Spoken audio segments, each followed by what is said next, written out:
உங்கள் பாடி டீஹைட்ரேட்டடாக இருக்கா இல்லை ஹைட்ரேட்டடாக இருக்கான்னு கண்டுபிடிக்கணுமா? உங்கள் யூரின் கலரை செக் பண்ணுங்கள். ஆமாங்க, உங்கள் யூரின் கலர் பேஸ் பண்ணி நீங்கள் ஹைட்ரேட்டடாக இல்லை டீஹைட்ரேட்டடாக இருக்கீங்களான்னு சொல்லிடலாம். எப்படி தெரியுமா? உங்கள் யூரினோட நார்மல் கலர் என்னென்னா பேல் எல்லோ. இந்த பேல் எல்லோ கலரில் உங்கள் யூரின் இருந்தது அப்படின்னா உங்கள் உடம்புக்கு தேவையான அளவு வாட்டரை நீங்கள் கன்சியூம் பண்ணுறீங்க அப்படின்னு அர்த்தம். இன்கேஸ் அது டார்க் எல்லோவிஷ் கலராக இருந்தது அப்படின்னா நீங்கள் உங்கள் உடம்புக்கு தேவையான வாட்டர் கண்டென்ட்டை விட கம்மியாக எடுத்துக்கிட்டு இருக்கீங்கன்னு அர்த்தம். விச் மீன்ஸ் நீங்கள் ஒரு டீஹைட்ரேஷன் ஃபேஸில் இருக்கீங்கன்னு அர்த்தம்.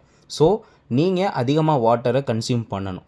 இல்லை என்னோடய யூரின் கலர் ரொம்ப கிளியராக கலர்லெஸ்ஸாக இருக்குது அப்படின்னா நீங்கள் உங்கள் உடம்புக்கு தேவையானதை விட அதிகமாக வாட்டர் கன்சியூம் பண்ணிக்கிட்டு இருக்கீங்க. இதை நம்ம டூ மச் ஹைட்ரேட்டட்னு சொல்லுவோம். ஸோ டூ மச் ஹைட்ரேட்டடும் சரி டீஹைட்ரேஷனும் சரி ரெண்டுமே உடம்புக்கு கெடுதல் தான். ஸோ நெக்ஸ்ட் டைம் உங்கள் யூரின் கலர் பேஸ் பண்ணி நீங்கள் வாட்டர் அதிகமாக எடுத்துக்கணுமா இல்லை கம்மியாக எடுத்துக்கணுமான்னு நீங்களே டிசைட் பண்ணிக்கோங்க. Subscribe and share MBBS Bytes for future medical related videos.